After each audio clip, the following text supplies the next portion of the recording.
Webster is next on BCTV.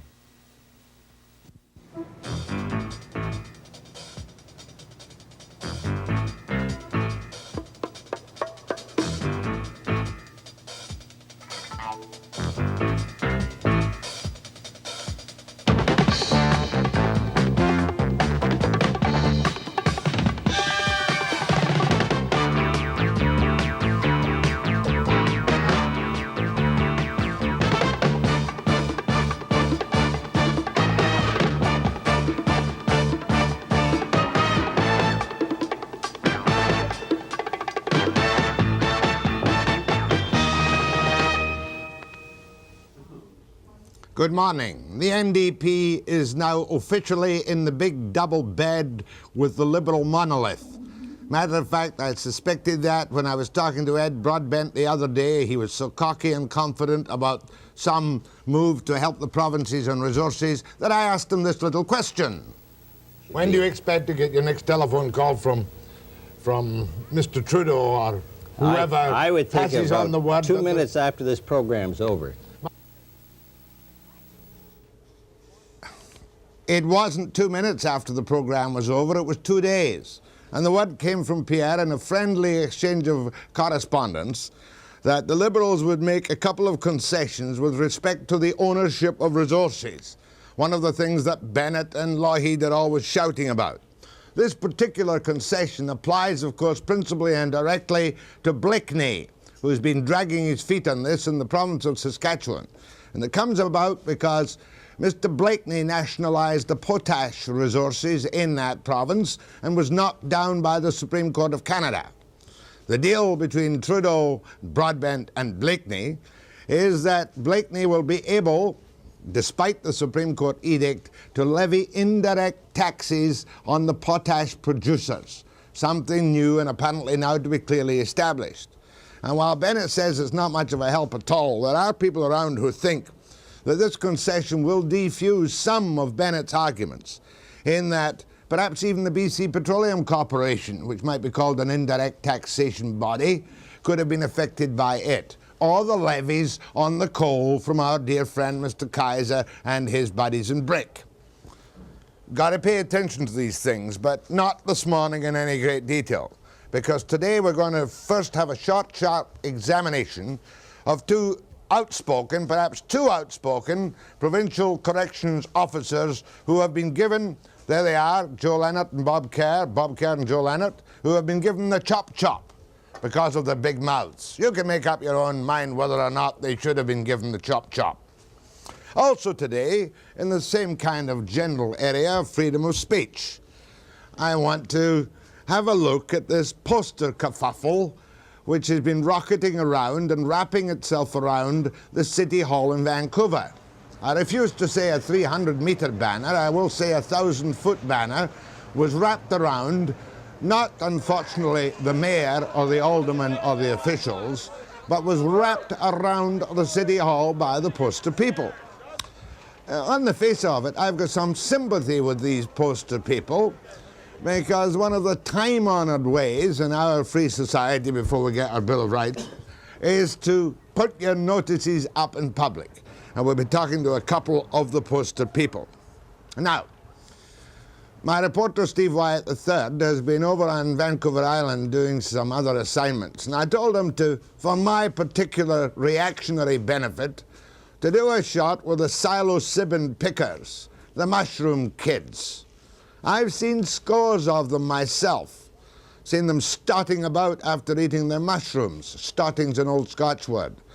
And I don't mind them picking them, I don't suppose, because some court ruled it wasn't illegal.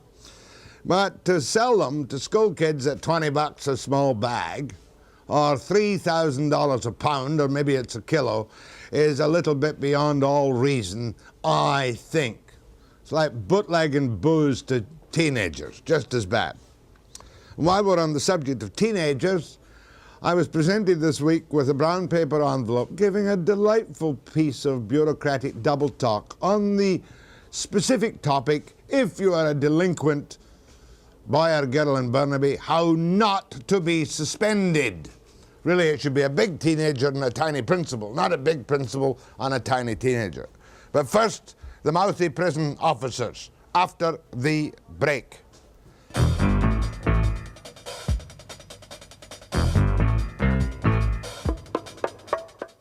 Okay, we'll call you back shortly. Oh, just by the way, I'm not sure I want to get involved in this hunger strike thing in the telephone company. We had such success the other morning with the two guys in Prince George.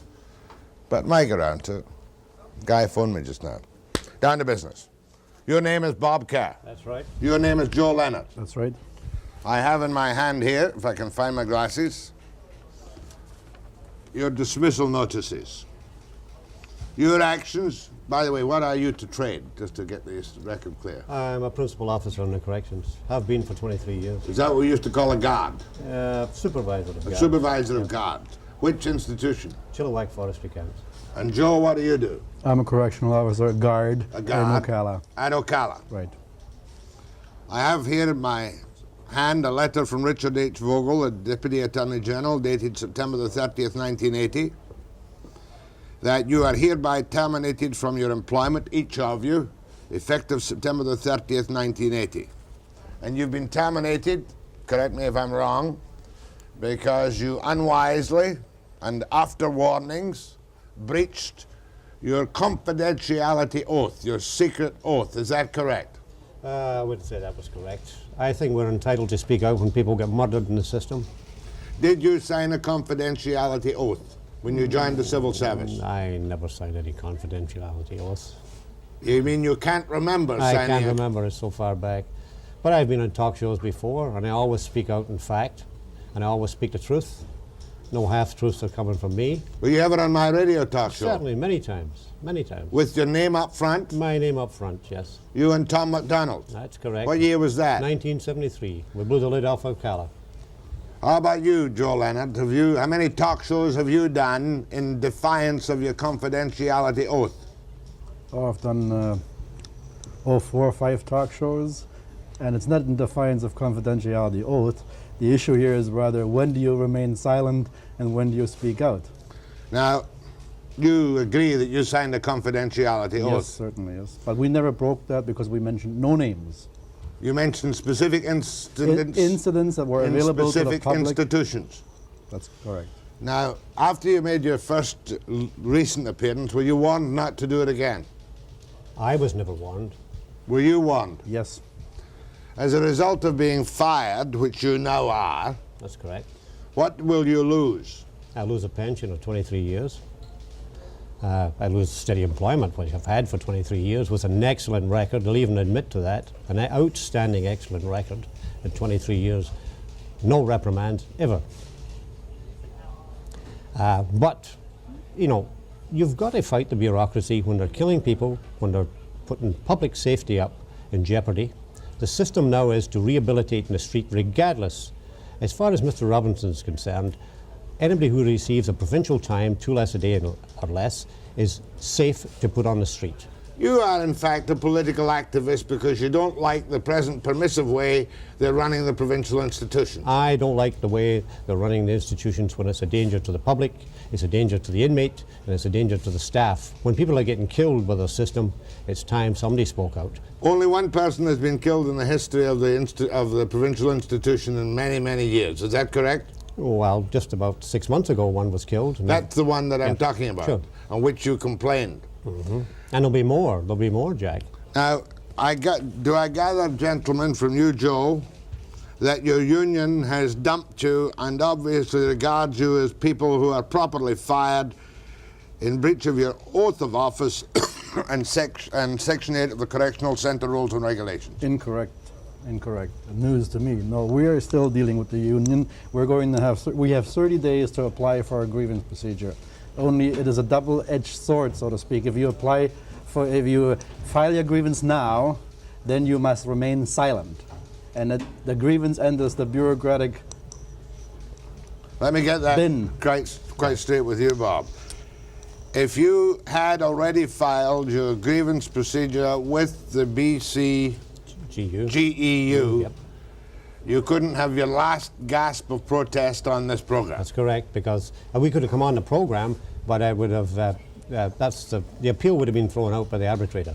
You'd have jeopardized your appeal. Jeopardize the appeal. This is a two-edged. And plus the fact is they're trying to starve us out because it'll take, it's been known for some of these grievances, termination grievances, to take a year to settle.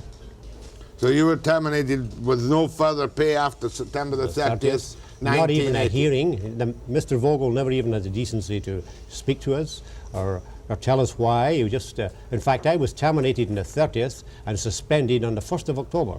Oh, he told you why. He Yeah, said but you have acted in a manner which is incompatible with the due and faithful discharge of your duties. That's what he says.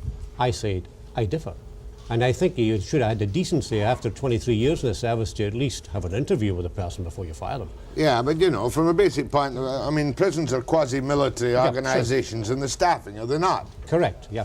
And this is the problem, Jack. But subordinates must do what they're told, mustn't they? Well, that's what Hitler said to Germany, and that's what the camps in Germany were. The concentration camps were the same bit. Everybody was afraid to talk out. The German population claimed that they knew nothing was going on in the camps because the prison staff never opened their mouth. I'm not particularly prepared. I mean, I don't have the highest opinion of the Provincial Correctional Service, and I have a very low opinion of some aspects of the Federal Correctional Service, but I'm not prepared, unchecked, without my own knowledge, to go into specific details. I realize that. Well, let's look at your conduct.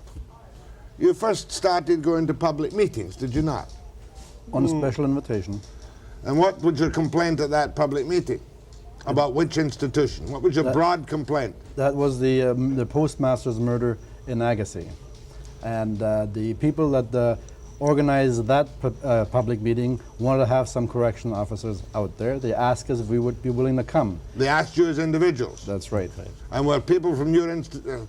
there was nobody caught for that murder, was there? Yes, yes. It's before the court, so we can't discuss it. Was that a prisoner or an escapee from one of your institutions? No, one of the federal institutions. A federal institution? That's right, yes. And you went there as prison officers, and what did you say, broadly speaking? We warned the public of the danger of the system they're living under right now. Corrections, both federal and provincial corrections, are using the public as an experiment right now. They're putting people in open settings, which have no right to be in open settings. They're very dangerous people. But the policies are, put them in an open setting, rehabilitate them in the street, at the danger of the public, the danger to the staff, and the danger to other inmates. And you're one of the old school, not unlike some people not 1,000 miles from you, who might prefer to keep anyone who is in the slightest way a hazard to the public locked up. Well, when a judge sentences a man to a certain amount of time, the judge expects that man to be kept in an institution for that amount of time. He doesn't expect that man to be committing other crimes during the period of the warrant. And what's happening now is people are committing crimes during a period of a warrant, a sentence of a year or 5 years. You find them out in the street after a short time committing further crimes. But as long as they're not, if they're out on a mandatory parole or whatever they get, their remission time. Absences, there's passes for this or that. It's the easiest thing in the world now to get back on the street. Well, you'll be telling me next there's a lot of drunkenness in some of these provincial institutions. You bet your boots are. Where? There's not a forestry camp that doesn't have a home brew going right now, I tell you. Is that necessarily bad? Well, it's necessarily bad when they burn the camp down. I'm just laughing at myself saying, is that necessarily bad? Burned which camp down? Well, do you want a choice? Jordan River in 1978, Ford Mountain Camp, Chilliwack, 1979. No, 1978 was Chilliwack Camp. 1977 was Jordan River. Hutter Lake and Prince George this year, 1980. I reckon the tax bill for the taxpayers of BC must be somewhere from $5 million or up. And it's all caused by the bureaucracy. No home brew in Ocala, is there? Oh, not much. Not recently, anyway. Well, I don't know. Joe should be able to tell you that. Joe? We wouldn't know. We haven't been there for a while, for a couple of weeks. You might finish up there yet, for all you know. No, But you know, Jack, the point is, the point I want to make to you two gentlemen, quite bluntly, I wouldn't say it behind your back. You came out in public, spoke to public meetings, correct? Correct. You appeared in public, you mouthed off at great length, and nobody believed you because nothing has been done. But we are proven all the time. The incidents that we warn the public about are happening. You know, like any job that you have, there are certain criteria. Why the devil didn't you do it on the floor of the legislature through a good MLA and get the thing properly inquired into? We Would you tried a repeat good that MLA. word, good MLA? We went to the haven't Speaker had of the any House. reply. Did you use the internal system to complain in writing about what you felt were defects Yes. in Ocala and Chilliwack? I Did submitted you? reports. The reports were ignored. In fact, on the murder, I submitted a detailed report asking for a full-fledged investigation, and I never even got a reply back. Though Mr. Robinson admitted receiving the report, but he didn't think it was fit. Well, to they send obviously back. didn't consider that your allegations were worth. Why are there only two of you? Why are there not? There's many, many. Why are there not mass public meetings of prison guards coming to your rescue? I see nobody supporting you at all. Because they, like most others, have to have a family to feed, and why stick everybody's neck out, especially the way our prison system, our leadership operates? Anyone that You're speaks accusing, up, just a moment, you're accusing your colleagues of gutlessness. No, no. Yes, you are. No, we're not. In fact, we're telling them to stay there because why sacrifice a dozen people when 2 people can possibly do the job? But you failed. You're No, fired. we have not failed. This is what they might like to think, but we definitely have not failed because this is not the end, and it will not be the end until such time that responsibility comes back. I don't know. Haven't been in prison lately. Touch wood. But, you know, Yeah, Planted. Hold your breath, gentlemen. Do one more segment with Messrs. Kerr and Lehnert out in the cold, cold snow while they would tell us the permissive system run by the provincial government will cause more trouble in communities in BC. Right? Correct. After the break.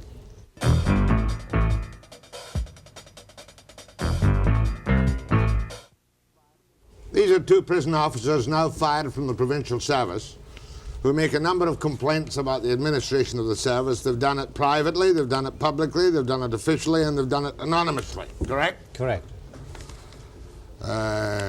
You say bad management. Kids in Chilliwack were in the same centre the inmates were using for visiting hours.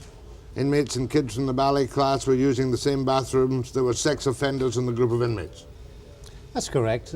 The administration arranged for inmates' visits to be held in Chilliwack, and the facilities that we were using at the time was the same public toilets as the public. You're saying sex offenders were allowed to be close to children visiting certain facilities. The inmates are invited, were taken down there by the staff. Was there any trouble? No, there was no trouble, but it was a dangerous situation. You say irresponsible classification, violent offenders sent to open forestry camps and community correction that's centres. correct. In 1978, a memo came, a committee meeting from the local regional management stated, get rid of more sentenced offender. Now, there are some in the system that don't speak up like us, and they're getting rid of sentenced offenders. Hey, something I want. This intrigues me, because I'm a little nitty picker. How do we, if I get sentenced to do time in jail at the weekend, how does it work? Now, forget all your dislike of the administration. Just tell me clinically. If I get 90 days to spend in jail at weekends, how does it work? It depends how many fellow travelers you have that weekend. See, No. if the jail fills up too quickly, then you'll get a temporary absence pass. You just report at the gatehouse and you go back home. No, just a minute. I should report in Friday and do Friday, Saturday, Sunday. Is that Right. right? And does that take Oh, 3 Saturday, days? Sunday you should do. And how many days does that take off my sentence? 2. Are you telling me if I report on Saturday morning and the jail Ocala is full, Then they'll write you a temporary absence pass and send you back home. 2 days served. how often does that happen? Well, it's been happening on many occasions. They slow. Have you done that yourself? I personally haven't got the authority to sign these slips. It has to be a deputy director. Are you telling me, I want to get this clear, that if a man is serving, we'll say 30 days and weekends, That's right. 15 he's got to do weekends. 15 weekends? Correct. Which one of you was at Ocala? I am. That if I turn up, what time Saturday morning? You return up Friday nights. What time do I turn up? 5 o'clock. Depends on what the stipulation is.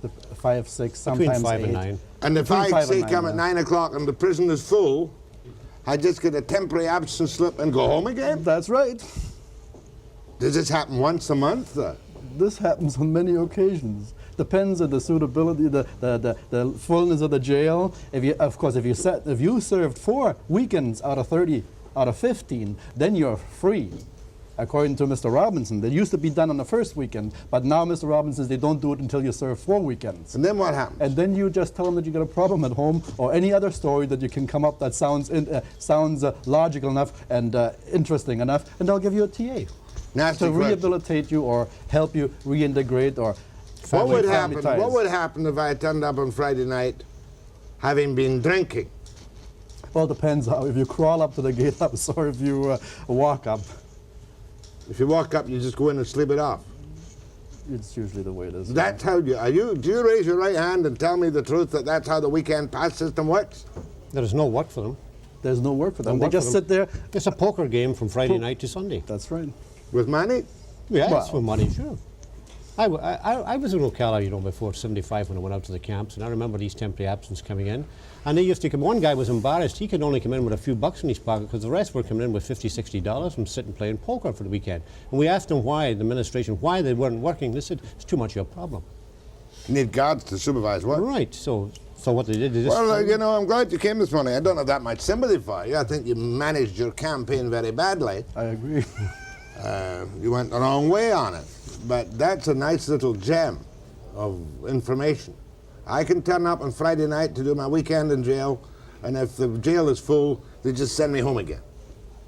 And after 4 weekends out of 30, after 15 weekends, 4 out of 15 weekends, They will consider you for a temporary absence to cover the rest for of the time. every weekend. After that, yeah.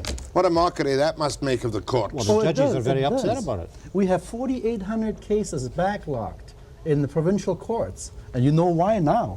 Because the guy doesn't, if he gets sentenced by a judge for the lowest denominator, which is a weekend sentence, right? They're sending him out in the street. Like telling the guy, well, you did wrong, but that's all right.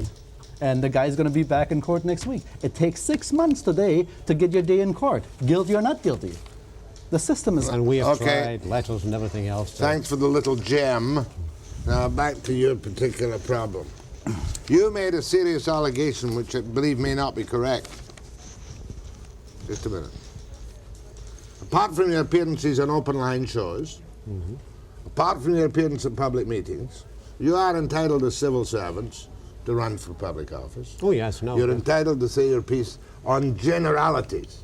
Correct. Is that correct? That's correct, yeah. But when you broadcast specific criticisms, you're probably breaching your oath of office. Well, we didn't broadcast specific names at the time, but when The murder's stabbing. well, when murder's being committed, don't you think it's time somebody spoke up? Because they shuffled it. They made a fast inquiry over in Victoria, and it never, you know, you think an internal investigation will be held where the murder was committed, so the staff could be interviewed. What happened to the accused in that case? He was found guilty of murder, And given life. and yes, yeah, What happened to what was the murdered man in for? How long? he was only doing 5 months For what? for stealing a boat or something. What was the man who did the stabbing in for who got life? Assault causing bodily harm. Were they mixed together in the same unit? Same open Where? camp. Ford Mountain Camp, Chilliwack. And the guy that committed the murder had a previous manslaughter section and various other charges of He had a Assault. long You would history. say that they're guilty of bad classification. Criminal negligence. One last thing I want to ask you about. You wrote an anonymous letter to somebody, either one or both of you, I wrote, yes, under my pen name. under your pen name. To whom did you write the anonymous letter? I wrote it to Mayor Welsh and Harvey Schroeder, the Speaker of the House, local MLA at Chilliwack, regarding a dangerous situation in the visits. I put a report in personally myself. They ignored my report, so I went the other way. I went via the politicians. They got them changed. Immediately the politicians started to inquire about it. They changed the visiting habits. Yes, and then they traced the letter back to you and They- called you on the map. They traced the letters, not only my letter to the MLA, his reply, personal reply back to me, of Mayor Welsh's and Harvey Schroeder's. They had both his reply and my reply. They're a fistful of letters. And they knew that the pen name was you. No, they to investigate my neighbours to find out. Well, I think they would agree that that's what they did. That Yeah. means that you were very sloppy in your pen name. Well, you know, I use a pen name to protect my You finally family. came out in public and you got fired. Yeah. So this is your last gasp. No, it's not our last gaps. We're going to carry on. I spoke, you know, it's amazing. You said that we managed our campaign poorly. Well, that might be so. I talked to, from my dark past, I had some chance of meeting some people that are now social credit MLAs, and I spoke to a couple of them, and one of them who is a minister, I'm not going to mention his name, but he told me that they couldn't do anything about this case if they were shooting them in Ocala because they've lost control, and frankly, he isn't going to seek re-election. This is how bad the situation. This government refuses to look at the issue. Bill Bennett publicly stated he's going to look into it.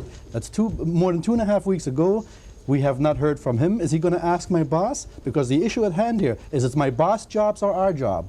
And that's the more fighting. The boss will always win unless you come up with something I don't think clear so. and concrete and whatever. Now, when do you file your grievance? Before the end of the month. And then you got to shut up. Then we've got to shut up.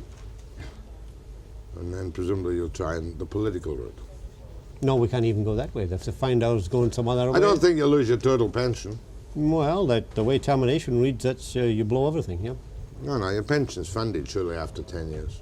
Well, However, it won't be the pension you would have got if you'd kept your mouth shut for another 18 yeah, months. if you'd been an appeaser or a... For one reason or another, however, Robinson and company have been able just to brush you off because you didn't do it the right way. Best of luck, gentlemen. My thanks to Bob Kerr and Joe Lehnert, former prison guards in the provincial correction system. Next, posters. That's right. It is posters, isn't it? Yeah. Take it away.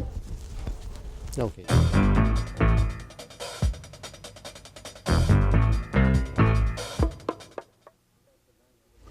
I'm sure you all know about the protest at Vancouver City Hall yesterday by the poster people who have taken extreme, hostility to this particular bylaw of the City of Vancouver, which wants to fine people, I think it's $2,000 or 2 months imprisonment for each incident relating to postering of utility poles, street furniture, etc. And I've got the leaders of the poster, I was going to say mob, they're not, they seem quite nice people, the poster people. Don Stewart. I'm a spokesperson, right, not a leader. I don't want consensus, I want your opinion. You're going to get our opinions, all right? It's a consensus of opinions, is it? Right. You all sat down and you said, now, we have a consensus. That's correct. It's a true democracy. That's right. Tends to lead to bland leadership. No mass leadership. No mass leadership. What do you do for a living, Don? I'm a bookseller. A bookseller? Mm-hmm. You mean you work in a bookstore? I own an antiquarian bookstore. That's right. You're a bookseller. And you, David? Yeah, I'm a freelance writer. And you're part of the consensus. Yeah. Love this consensus. And you're a spokesperson. Yeah, a spokesperson for the consensus. You're neither a man spokesman nor a woman spokesman, you're a person spokesman. A spokesman. Okay. What do you do for a living? Freelance yeah, writer? freelance What writer. do you freelance? Well, I just finished an article called The Jack Webster Story for National Lampoon. Not bad at all, because some days I'm a veritable caricature of myself. Yeah. Quite seriously now, though, I was intrigued at the very beginning. Give me, Don, the progression in a clear and succinct manner of what led to this protesting and your magnificent 1,000-foot banner round old McGear's City Hall. Well, to make a long story short, since 1912 there have been anti-postering laws in this city, but last August it was moved, the law prohibiting postering was moved from the sign bylaw to the street and traffic bylaw to make it easier to enforce. Then in March, the penalties were raised from what had once been a $25 or $50 fine to $2,000 or 2 months in jail maximum. And what really got us going... Let me get this. Under the old sign bylaw, it was a fine of a few dollars. Right. When they incorporated it with the street and traffic bylaw, it became $2,000 and or 2 months imprisonment? Or 2 months, but plus costs. For each incident? For each incident. For each poster? For each poster, right. If you put up 10 posters, it could cost you $20,000 or 20 months in jail. Well, in theory. Now, that's the maximum. But they had raised this ante in March. Then in June, they decided to start publicly advertising. They sent letters to businessmen asking them to phone the police emergency number if they saw anyone putting up posters. And they also sent out letters to organizations that were known to poster, threatening them. And they also put ads in the newspaper saying if any citizens saw people postering, they should call the police. So we got quite outraged at this sort of behavior where postering was becoming a crime, and postering is an essential means of communication for a lot of theater groups, for music groups, for political groups, community and women's organizations. That's the only way that most of these groups can get to their audiences, is by postering on the streets. So we decided to fight it, and we organized. Over 80 groups have come to join in this campaign, including 10 trade unions and a number of organizations, everything from the Vancouver Folk Music Festival to all sorts of women's groups. I get the message all right, but then were you not, do I not recall that either one or both of you or some of your spokespersons deliberately challenged the police, and as a result where you finally got an unwilling policeman to issue a summons against your group? Yes. Or one of you? Yeah, 4 people actually have been summoned under the new bylaw. What happened to their appearances in court? Actually, Don appeared in court. He was the first one to appear in court. Right. We decided to take a legal strategy of confronting the law head-on and organizing a direct confrontation. And it seemed to work out quite well. We went into the Supreme Court on September 8th and had the law found invalid. And the next day, on the 9th, a new law was rushed through City Council. Because there was a defect in the first bylaw. There was a defect. Technical defect. A technical defect that gave a city official the powers to discriminate. Was there any change in the penalties when the defective law was corrected? No, the penalty is still the same. What is the position of the court challenge now? Well, City Council rushed through a new law. We challenged it that night. And we are now going back into the Supreme Court on November 7th again to try and have it overturned. On a summons or a challenge? Well, we're going for a prohibition order to prohibit a prosecution of anyone under this law on the grounds that it's invalid. Yeah. Okay, we'll have a couple of words more with our poster people, poster persons, after the break.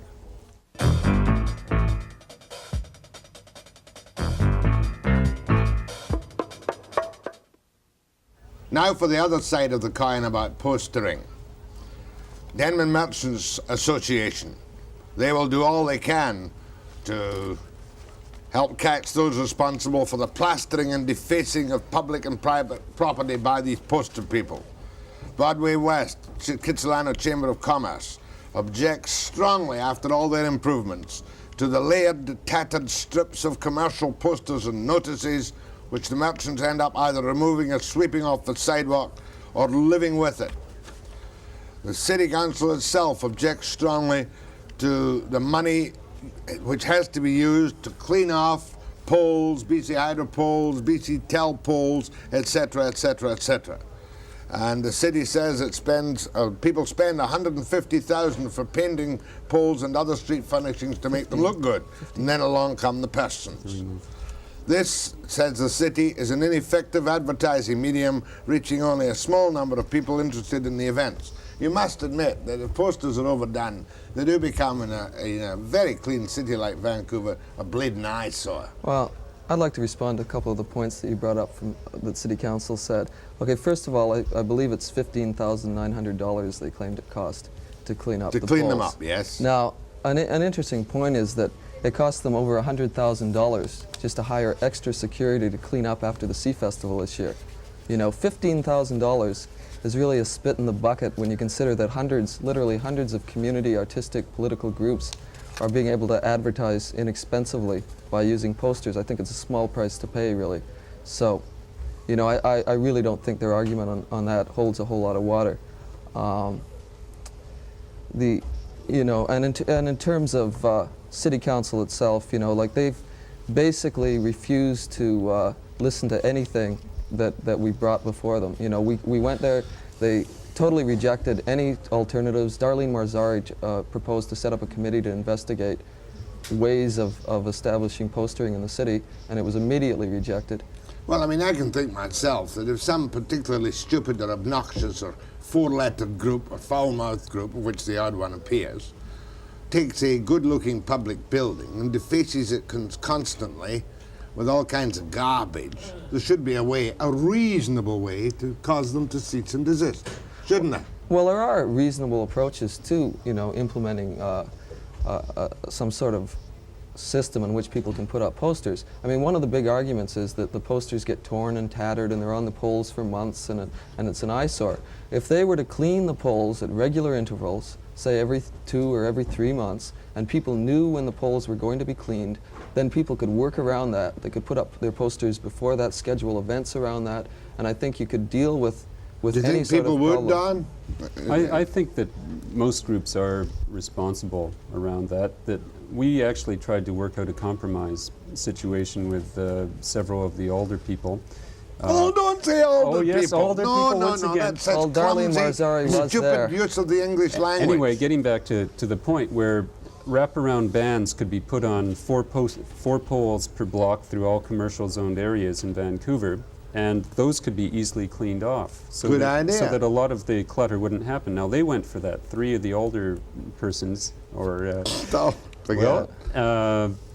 they did go for it, and we thought it was a good way out, but council voted against them. It was But 8 to there's 3. no, on a practical viewpoint, there's no way you could control people who want to post it in Vancouver to follow this system of wraparound I posters. mean, people have been postering, for years. As you said, at the beginning of the segment, that, it's a sort of time-honored tradition of publicizing events, and people have been postering. They'll continue to poster. It's a completely unenforceable law.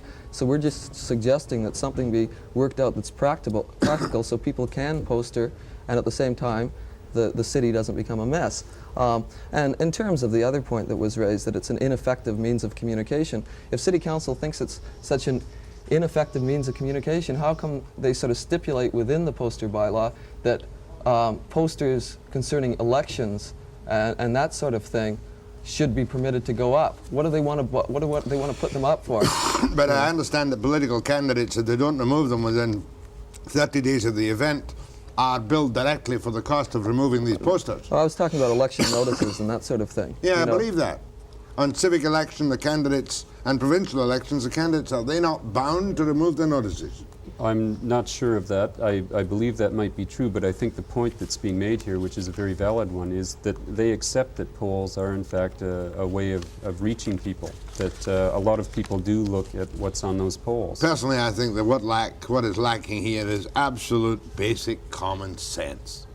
On city councils. Yeah, to try and swat poster placing persons with $2,000 or 3 months imprisonment for each incident, it's just bloody silly.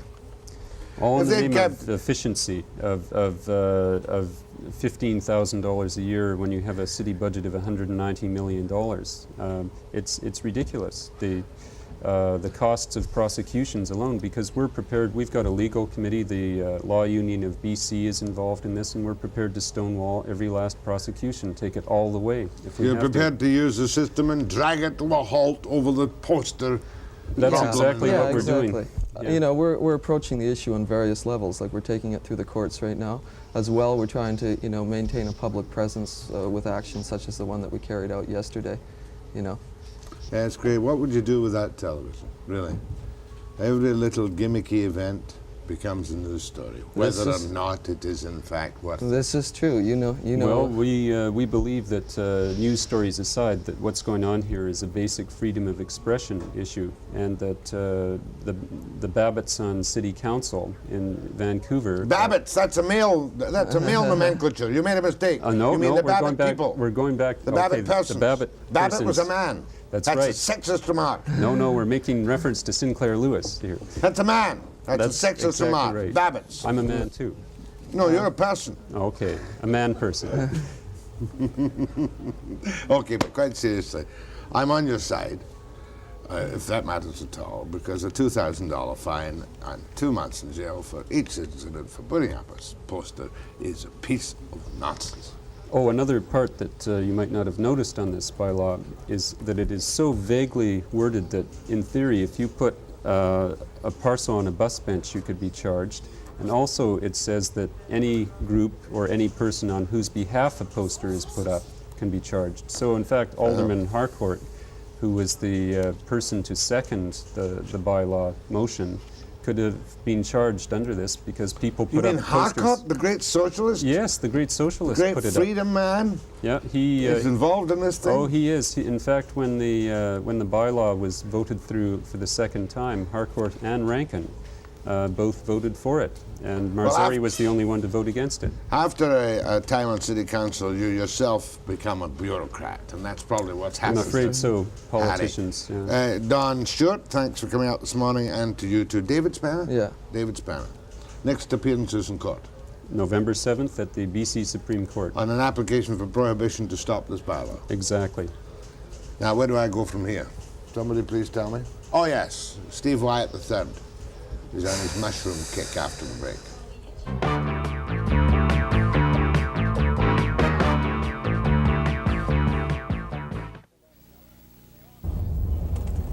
Jack, we're driving down a backcountry road in the Comox Valley. This is the area that has become internationally renowned for its psilocybin mushrooms. And this year it's a kind of a magic kingdom. People from all over the world are flocking here in search of the magic mushrooms. And it's created a problem ever since last December when the court decided that possession of the mushrooms is not illegal. The farmers are angry because they say the pickers are damaging their fields, leaving garbage behind, and it's getting into the machinery. The pickers, on the other hand, say the farmers are getting out of hand themselves.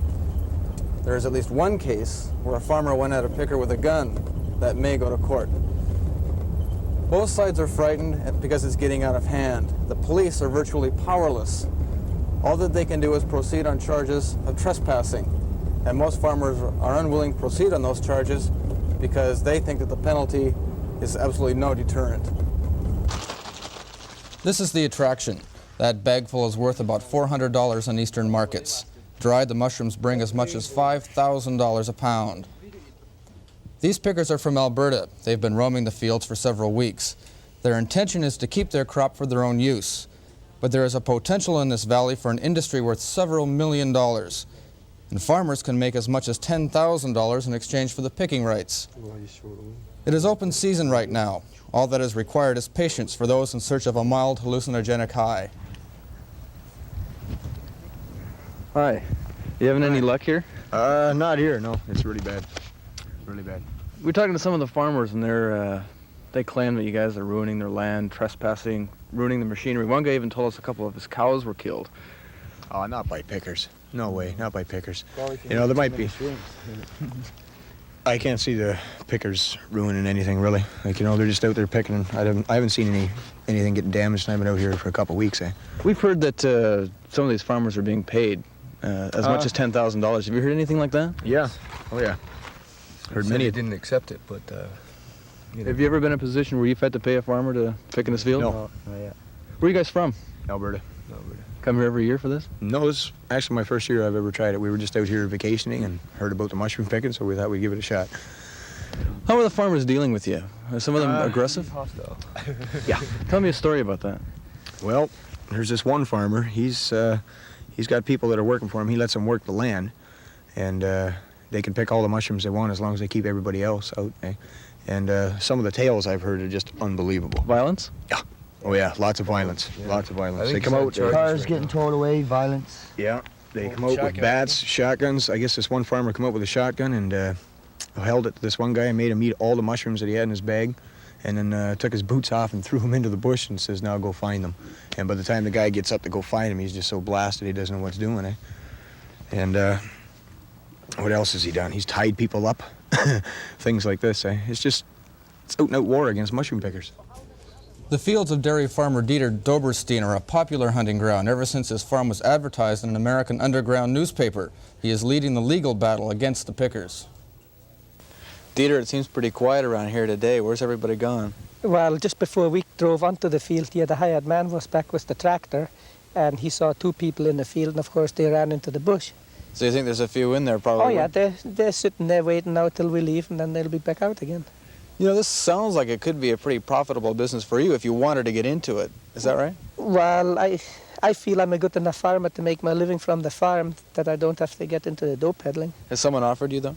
Yeah, we've been offered $10,000 July the 1st when they had that, the Arts Alliance Fair in Courtney here, which is the annual hippie festival in Courtney. And they offered you $10,000 Yes. just to harvest the field. Just to harvest the back farm here, which is about 130 acres. What fundamentally for the farmer is the complaint about this? It's the garbage that they left behind, which go through our machines and ends up in the feed for the cows. I've lost 2 cows last year from it.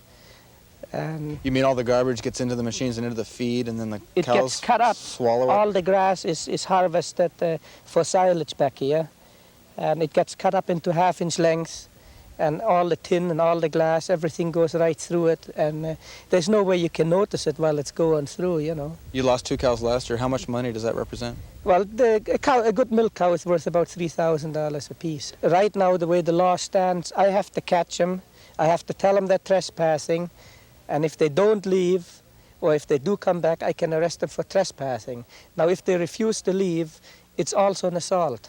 So they can be charged with trespassing and also an assault. Have you made your own arrest? Oh yes, I've arrested 42 people out of the 47 that have been prosecuted in Courtney. Do you know how much a picker can make? Well, they claim $100 an hour. They make $100 an hour, and yet the fine is pretty slim.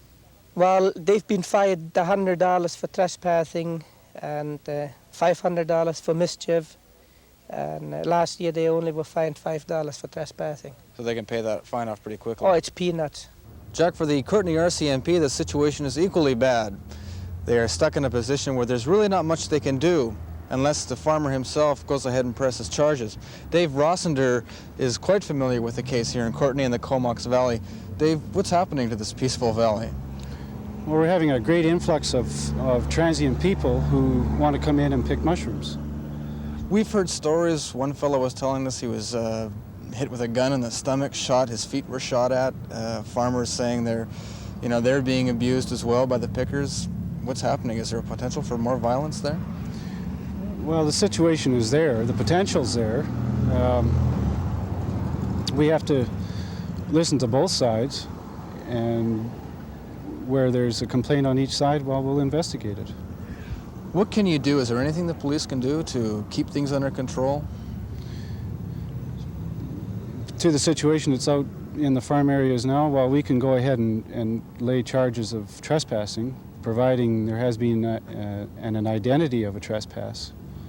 We could also lay criminal code charges if there has been a criminal code offense. The farmer himself, though, has to warn the people first that they're trespassing, and then he can proceed with charges. Is that the way it works? That's the criterion that has to take place. Is that happening? Are the farmers pressing charges? Some of them are, some of them are not.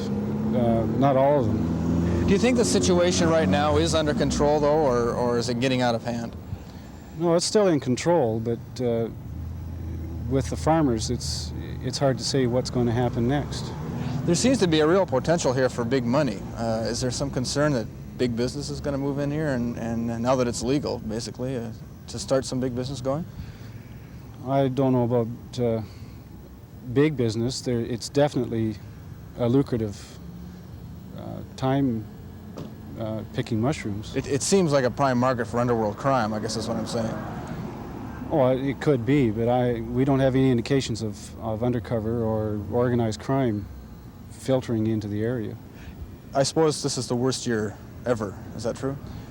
It's the worst this year over any previous years because of the rulings that have been made in the courts. How about you as a policeman in this area? Is it frustrating for you, the situation? It's frustrating only because we can't really give the support that maybe the public demands.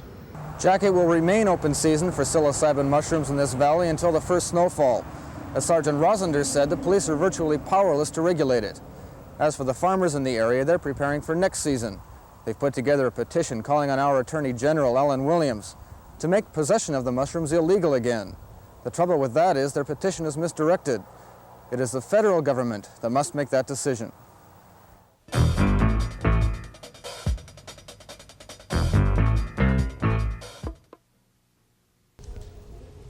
We beamed Steve over from the Comox Valley to be in the studio immediately after his broadcast. Where are my mushrooms? They're all out, Jack. How much did you say they're worth? Well, they sell for as much as $5,000 a pound dried in Europe now. 7 pounds of wet mushrooms off the field equal a pound of dried mushrooms. Well, my generation knows nothing about this. What's it equivalent to? It's equivalent to a mild LSD high, I suppose. It's a mild hallucinogen. See that, your friend from Alberta? He's probably on welfare. No, he's on vacation, he said. On vacation, he said, yeah. The farmer made him eat the stuff and the guy got blasted? It's a story that has been told and quite famous now in the valley. A farmer forced this guy to eat several, well, at least a pound of these things. True or false? We don't know. It's probably true. Sounds like a good story anyway. One fellow was telling me he was shot at. And, can you kill yourself with this stuff? There's been no indication of that yet. I suppose it's possible. These things are listed as toxic and they are considered a poison. Do they eat them while they pick them? It depends on what kind of businessman you are. Some do and some don't. I remember they were selling them in the Gulf Islands for $20 a bag at one time, but I haven't seen many in Salt Spring this year, thank my Lord Harry. There seems to be some concern for selling them in the high schools in Campbell River, but then that seems unlikely. If these students want them, they can pick them themselves. Well, with this kind of big money, they'll be storing them up and taking them back east, and they can't even be picked up on illegal possession of any kind of narcotic, can they? It's becoming mildly organized now. Farmers are allowing some pickers to come on their fields in exchange for money or protection from other pickers. And there is some violence amongst the pickers themselves, too, a competition to get in prime fields, like the Doberstein field. You mean to say a farmer will say to people he takes a shine to, okay, you can pick 4 of you, provided you can keep the place clean, don't bring any Coke bottles onto the field, don't leave any plastic bags around, don't leave any tin cans around. That's right. But you're acting to keep all these other finks off my property. That's exactly the way it works. We can understand how Dieter feels if he gets broken glass in his silage. That would kill his cow, just rip it apart internally. That's right. Well, beer cans are aluminum and they aren't picked up by the magnetic detectors in the machine, so it can't be filtered out. So it'll pick up glass and beer cans. That's right. And finish up in the silage and the poor cow swallows the glass. That's right. All because some judge ruled that these things are not illegal to have in your possession. One case last December. That's right. And as you pointed out, Williams can't affect the law at all. And the Liberal government, of course, won't do anything about it. They couldn't care less about that kind of farming problem on the West Coast. It will take some time, even if they do. Does this belt run only in BC or all across North America? The belt? Just BC, I think. It seems to be that Comox Valley is the prime market. Seems to tell us something. Well, you can see them out at the airport in Vancouver as well. Where it's wet, they grow. They like the rain. Don't tell me they're going to be out off the landing. That's the lower mainland spot. The lower mainland spot. Keep that information to yourself. Thanks very much, Steve. Now, change of pace this morning. I have a thing about bureaucracy, as you may well know. And in a brown paper envelope from Burnaby, from a teacher, called himself Mr. Chips, I got Burnaby School District number 41, Superintendent's Bulletin. Please note this administrative bulletin replaces the Superintendent's Bulletin. I'm going to show you first, by a demonstration camera over my left shoulder, how long the bulletin is. Page 2. Page 3. Page 4. It took myself and my staff a day and a half to attempt to understand this bulletin, which is on the subject of the student retention process. And this subcommittee shall consist of 2 members of the Board of School Trustees, superintendent or his designate, the school administrator, executive vice president of BSA, a teacher, BTA vice president, elementary, secondary, supervisor, special services, and or coordinator, pupil personnel, a chairman recorder designated by the superintendent. And this is to deal with the ever-pressing problem of what to do with a student who misbehaves in school. What to do with a guy who comes in with a couple of drinks in him, or comes in with a little bit of dope in him, or is generally ugly and ill-disciplined and will not behave or listen to his teacher whatsoever. So in Burnaby, we have, God bless Burnaby, instituted a magnificent system, which I call How Not to Suspend a Student. And after a day and a half of studying of this incredibly complex, we've managed to tell all parents in Burnaby in the following demonstration what will happen if their child should misbehave in school. Step 1. A doubled registered letter is sent to the parents. Next, Copies of that double registered letter go to the Student Retention Committee. Next, the principal, who used to be able to throw them out, consults school and district support staff to reach a satisfactory disposition of the suspension. You must get these phrases right. To reach a satisfactory disposition of the suspension, not to settle the matter, or to throw them out or move them or let them back in again. But there are options open after these 3 steps. And these options are, of course, reinstatement, transfer to another school district with parents' consent, temporary 2-day suspension or cooling off period, or withdrawal of the students at the parents' request, in which case the students say, oh, for God's sake, send him home, he's a disaster. But then we come to step 2, because we don't just finish with these options. We must maintain the fluidity of the process under Administrative Bulletin number 88, the student retention process. And we mustn't forget the subcommittee. Step 2, student services staff move in. And then, most important of all, a case manager is appointed to effect a liaison with school and district staff, special program personnel, community agencies and parents in an attempt to arrange the student's re-entry to school. Now, next comes a very important step, step number 3, and the Student Retention Committee. Now, that's the one which is composed, I think, yes, 2 members of the Board of School Trustees, superintendent or his designate, school administrator, teacher, supervisor, chairman, recorder.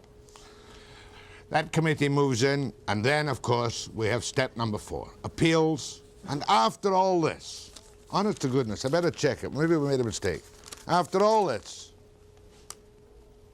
the school board takes over and starts the whole thing again. We're going to have to do something about these bureaucrats one day. Burnaby, however, claims the system works quite well. By law, no child can be suspended for more than 5 days. In 79 and 80, 416 were suspended or dismissed, 341 reinstated or sent to another school, 16 special placements, and 30 quit school. I'm not arguing the fact that you must have a system to deal with children who are suspended or students who are suspended for one reason or another. But this particular memorandum issued by Burnaby leads like an operations schedule for D-Day. I feel it's a trifle overdone and makes just a mockery of instant action, which is often necessary in the case of a recalcitrant child who needs a short, sharp lesson in discipline. Now what am I going to do? Oh yes, we're going to go to some teenage tycoons through Anton Koschany after this break.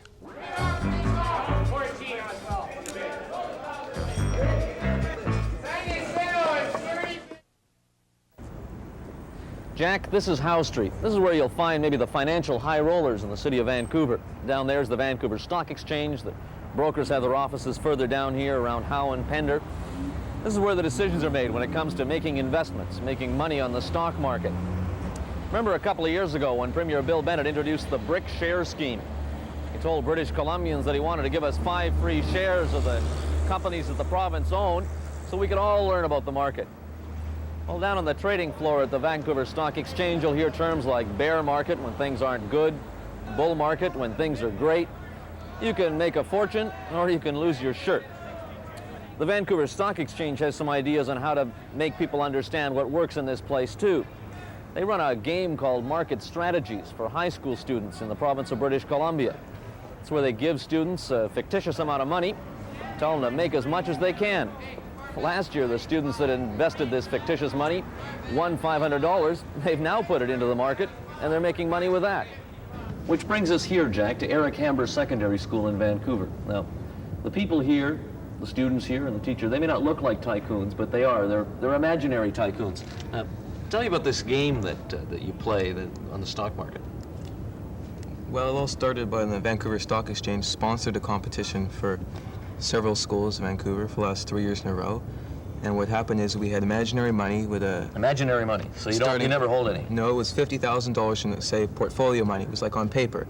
And we took this $50,000 paper money and invested in the stock market. The procedures and the actual buying and selling and the commissions were all exactly the same as it was on a real life money. So you're dealing in imaginary money, but you're getting all the trading slips and all that stuff. You're going home to read the papers. All the information and all the pros and cons and everything, all the informative measures that you would learn from the exchange. So what did you do with your money? I mean, you got this imaginary money. We invested in initially 4 stocks, and we invested it pretty evenly, about $10,000 each. We made a little bit of money, and then we bought the other $10,000 we put into a stock. And altogether, we ended up around $80,000.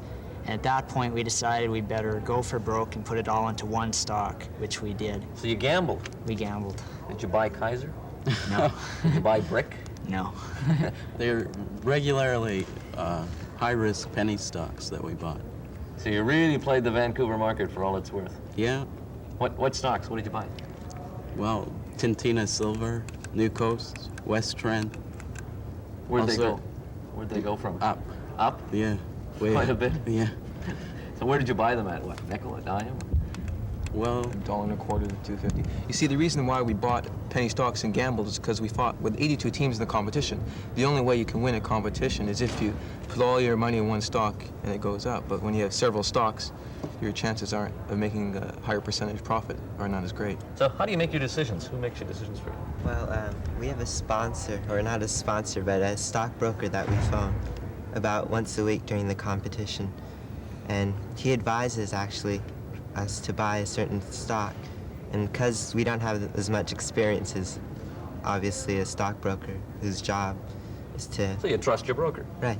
Like anybody else should, I suppose, if you got some money. I mean, unless you've got lots of time to sit around and watch the market. Now there's got to be there's a learning experience in all this, I guess. It's not just a game like Monopoly that they play.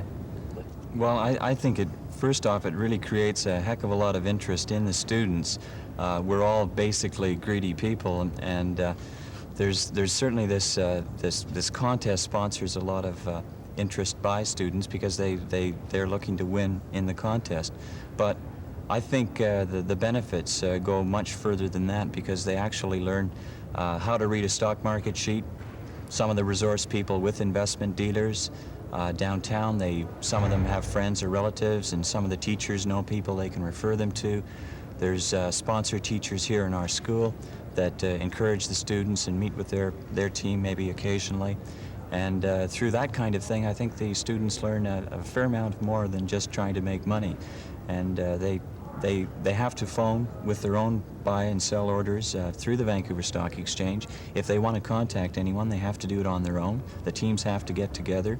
There's a group kind of decision making that they have to do so that they learn much more than just the fact that, well, let's go for broke and be lucky and that sort of thing. I think there is some skill involved. You teach economics, you say? Yes, I have economics classes. So in something like that, normally, I guess in that kind of sense, you'd get the textbook and page 92 of the Vancouver Stock Exchange, you look at I mean, in this kind of game, what you're doing is you're giving them actual experience. They've got to do things. They've got to come up with the decisions. It's not like it's coming out of a textbook.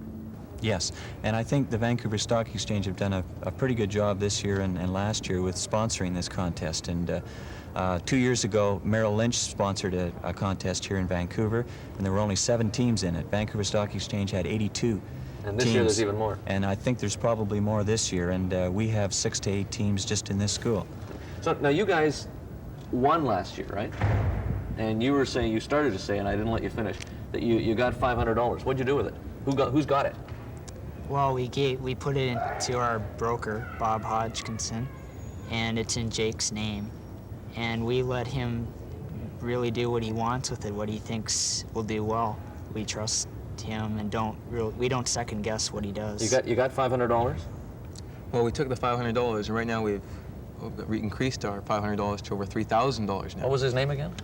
Bob Hodgkinson. I think I'll phone him myself. so now you got over $3,000. You gonna leave it there? We'll leave it until become tycoons and become rich, I guess. You're still gambling with your money, still buying penny stocks? We never started with anything in the first place, so you don't care. We don't really care that much. You're not worried if suddenly you're wiped out tomorrow? We never started with anything in the first place, so it's more of an experience and more of a joke and a high risk, and it's enjoyable. And it's fun to play. How long does the partnership go on? You're in grade 12? Well, we're good friends, so we'll probably continue outside of school too, I would imagine. So someday I may pass you on the street, and each one of you will have a Porsche and a cigar, and you'll be on your way to your office to manage your stocks. Could be.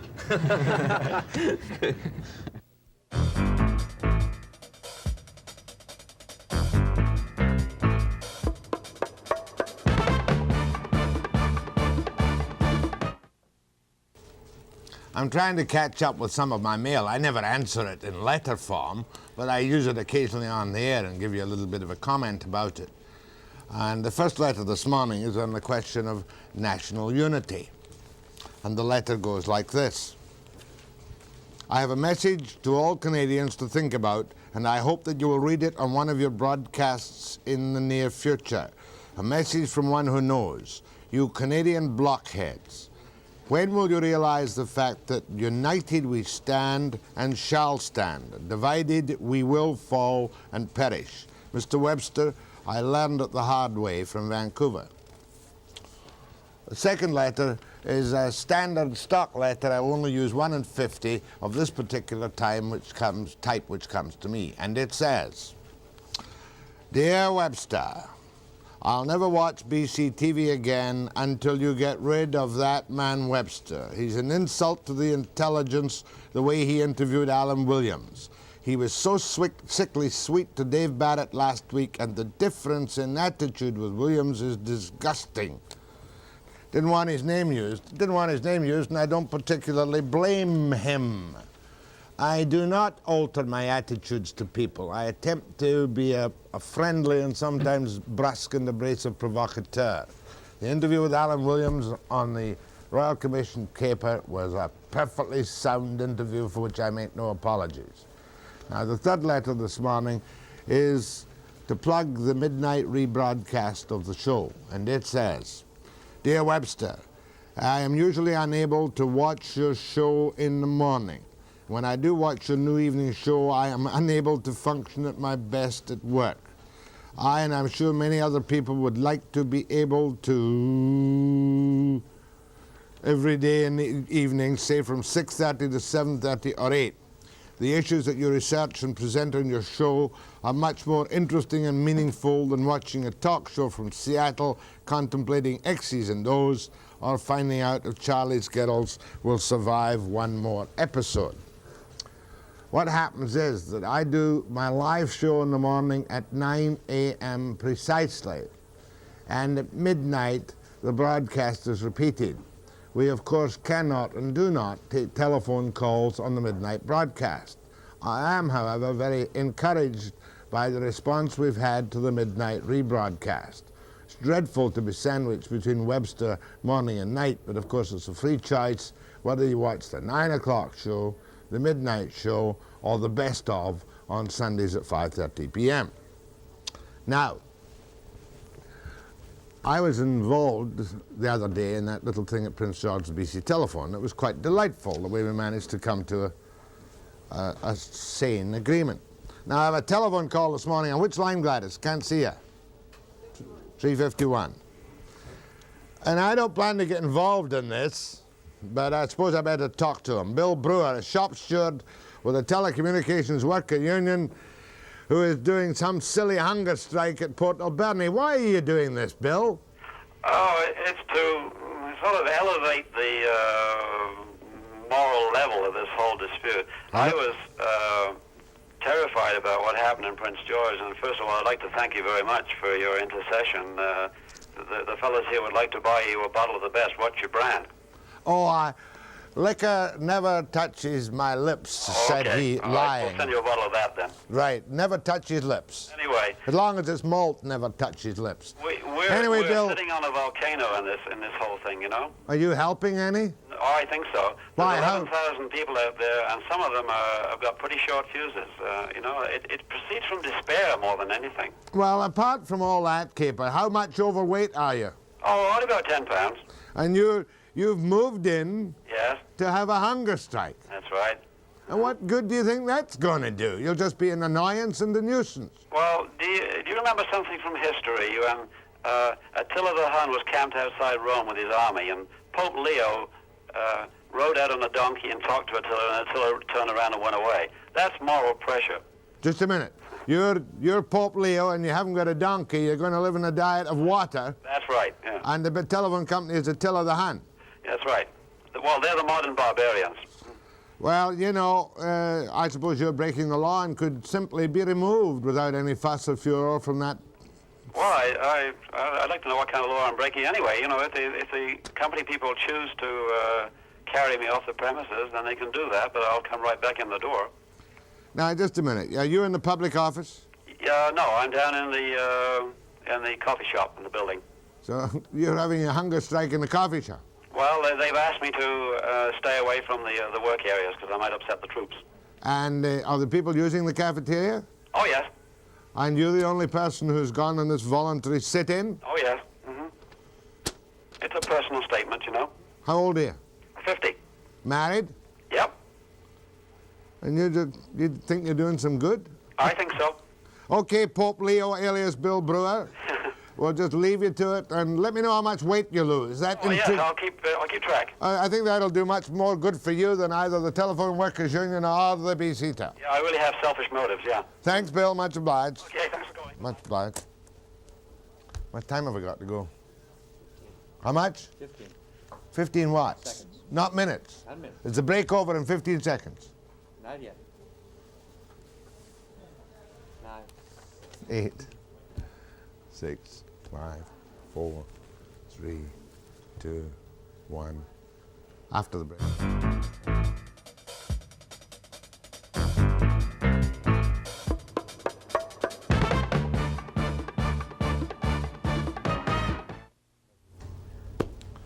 What do we have planned for the model? Nathan Davinsky. I thought you were going to say Nathan at all. You mean Big Nate Davinsky, because he committed this apparent boo-boo of hiring too many teachers. And of course, he's a mathematics something or other out at UBC. It's an over-expenditure of $1.3 million. Yeah, but he won't talk about the school board because he's running for alderman. No, he's only here to talk about the school board. He's not getting any free plugs, so we've got to put on one token one from the other two. We've done Cope, we've got to do the other one, team. Anyway, that's just the start tomorrow morning. We've lots of other things going at 9 a.m. precisely.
A Webster potpourri tonight, and I mean potpourri.